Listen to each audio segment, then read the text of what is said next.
रही है। मुंबई से मैं 3 मंथ्स पहले हम रवाना हुए थे 2025 की हज करने के लिए, और हमें निकल कर अभी 4 महीने होने आए लगभग, और हमने 1300 किलोमीटर जो सफ़र है वो कंप्लीट कर लिया है। सर, जिस तरीके से आपने बताया कि आपने 1300 किलोमीटर का जो सफ़र है वो मुकम्मल कर लिया है, किस तरीके से आपको ये ख्याल आया कि आपको हज के मुक़द्दस सफ़र पर पैदल जाना चाहिए? जी हाँ दोस्तों, इस वीडियो में बहुत बड़ा खुलासा हुआ है सना अंसारी के सफ़र को लेकर के। आप देखते रहिए, वीडियो को पूरा ज़रूर देखिएगा, वीडियो को नहीं छोड़िएगा। पूरा का पूरा इंटरव्यू मैं आपको सुनाने वाला हूँ सना अंसारी का, कि सना अंसारी ने क्या क्या खुलासा किए हैं अपने इस वीडियो में, और अपने सफ़र के बारे में क्या क्या बातें बताई हैं। आप इस वीडियो को पूरा ज़रूर देखिएगा। चलिए तो सना अंसारी को सुन लीजिए, उसके बाद फिर मैं आपसे बात करता हूँ। पहले सना अंसारी का ये इंटरव्यू आप खुद ही सुन लीजिए उनकी ज़बान से। हमारे केरला से जो शिहाब भाई गए थे उनको देखा था जब मैंने, तो उनसे इंस्पायर होकर मैंने भी ये तय कर लिया था कि एक दिन मैं भी पैदल हज पे जाऊंगी, और मेरे अल्लाह ने मेरे दिल में ये नियत डाली, तो फिर मैंने प्रैक्टिस शुरू की, और सारे पेपर वर्क करने के बाद फिर हमने ये सफ़र शुरू किया। किस तरीके से, क्योंकि राजस्थान है, काफ़ी ज़्यादा गर्मी भी है, कितने दिनों में एक दिन में आप कितने किलोमीटर चलती हैं? कब ये सफ़र आप यहाँ पर शुरू करती राजस्थान के अलावा? इसके अलावा जो कई राज्यों से होकर भी आप गुजरे हैं, कहाँ पर किस तरह का माहौल रहा, किस तरह का आपको सहयोग मिला, क्या उस बारे में क्या कहना चाहेंगे आप?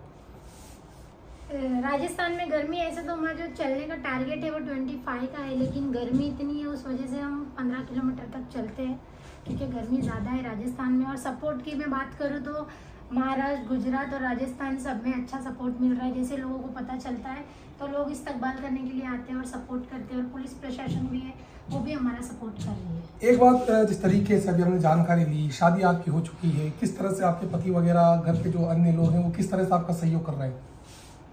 सब सपोर्ट में है, किसी की तरफ से कोई प्रॉब्लम नहीं है। सारे घर वाले भी और मेरे हस्बैंड भी मेरे साथ ही है 24/7। क्योंकि काफ़ी लंबा सफ़र है, हज के मुक़द्दस सफ़र हम देखते हैं, फ़्लाइट्स वगैरह के भी काफ़ी ज़्यादा हज यात्री जो है हज के मुक़द्दस सफ़र पर जाते हैं। किस तरीके से आपने प्रिपरेशन की है, किस तरीके से पहले तैयारी की? क्योंकि अभी जानकारी मिली आप पिछले 1-1.5 साल से लगातार इस तरह की तैयारी वगैरह कर रहे थे। पिछले 1 साल से हम प्रैक्टिस कर रहे थे, डेली हम हमारे यहाँ पे चलने की प्रैक्टिस करते थे, तो सारी प्रैक्टिस की, फिर पेपर वर्क की नॉलेज ली, कैसे कैसे कहाँ कहाँ बहुत सारे पेपर फॉर्मेलिटीज़ की हमने, उसके बाद ही हम घर से निकले हैं।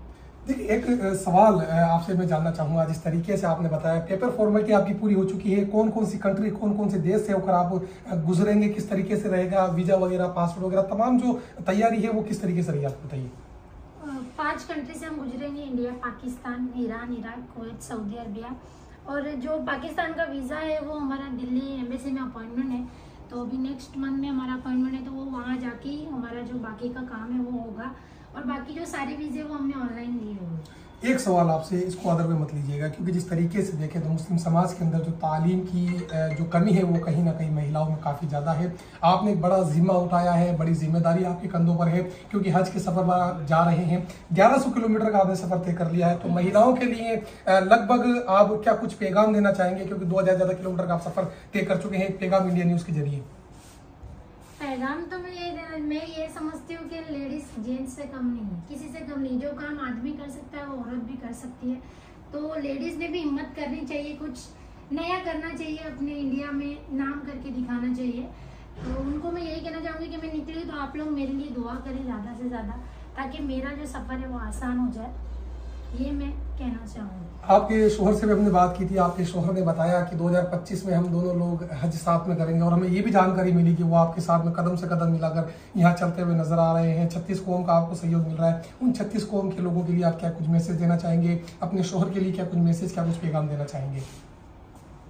मैसेज तो मैं यही देना चाहूँगी कि मैं आप लोग मेरे लिए दुआ करो, फिर वहाँ जाने के बाद मैं मेरे परिवार के लिए, मेरे हिंदुस्तान के लिए, तरक्की के लिए, अमन शांति के लिए, और जो भाईचारा अभी ख़त्म हो रहा है उसको बनाए रखने के लिए मैं वहाँ जाके दुआ करूँगी। जी हाँ दोस्तों, आपने बहुत सारी बातें सना अंसारी की ज़बान से सुन ली है, और बहुत सारी बातें आपने सुनने से रह भी गई होंगी, लेकिन मैं आपको बताना चाहता हूँ कि सना अंसारी ने क्या सही कहा है और क्या गलत कहा है।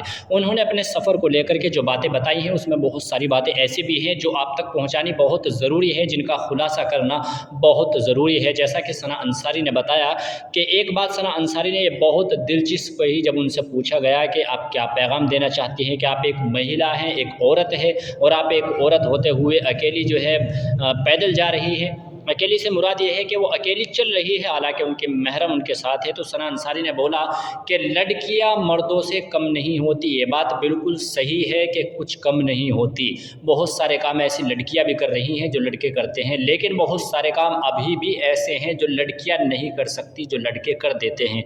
देखिए सना अंसारी, मैं आपसे ये कहना चाहता हूँ कि ये पैदल हज यात्रा बहुत अच्छी बात है आप कर रही हैं, लेकिन क्या आप शिहाब भाई की तरह बर्दाश्त कर पाएगी? शिहाब भाई से प्रेरणा लेकर के, शिहाब भाई को देख करके और शिहाब भाई की पैदल हज यात्रा, पैदल सफ़र को देख करके आपने तैयारी की, उनके जाने के बाद आपने 1 साल जो है प्रैक्टिस की, चलने की प्रैक्टिस की, उसके बाद आपने ये कदम उठा दिया कि आप पैदल हज के लिए निकल पड़ी।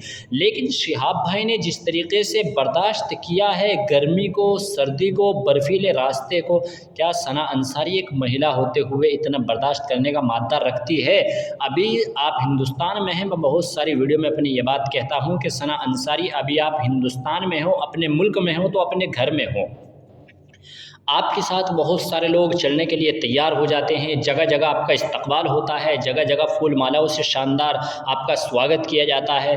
लोग आपके साथ, बहुत ज़्यादा भीड़ आपके साथ चलती है, जगह जगह होटल है, जगह जगह पानी है, किसी भी तरह की कोई दिक्कत सना अंसारी को यहाँ पर नहीं आ रही है। लेकिन हमने देखा था जब शिहाब भाई सफ़र कर रहे थे हिंदुस्तान में, तो उनके पैरों के नीचे भी लोगों ने फूल बिछा दिए थे और ऊपर से भी फूलों की बारिश होती थी। शिहाब भाई को किसी भी तरह की कोई परेशानी इंडिया में नहीं हुई थी, लेकिन जैसे ही वो पाकिस्तान क्रॉस करके ईरान पहुंचे थे, इराक पहुंचे थे, तो वहाँ पर उनके साथ चलने वाला कोई चिड़िया का बच्चा भी नहीं मिला था, कोई परिंदा भी साथ में चलने वाला नहीं मिला था। और फिर वो तो मर्द थे, उनको पूरी दुनिया जान पहचान गई थी और वहाँ कुछ ना कुछ साथी उनके मिल गए थे। सना अंसारी, आप एक महिला हैं, आपके साथ चलने वाला वहाँ कौन रहेगा? क्या आपके शोहर, आपके महरमकार वहाँ पर भी साइकिल से चलेंगे?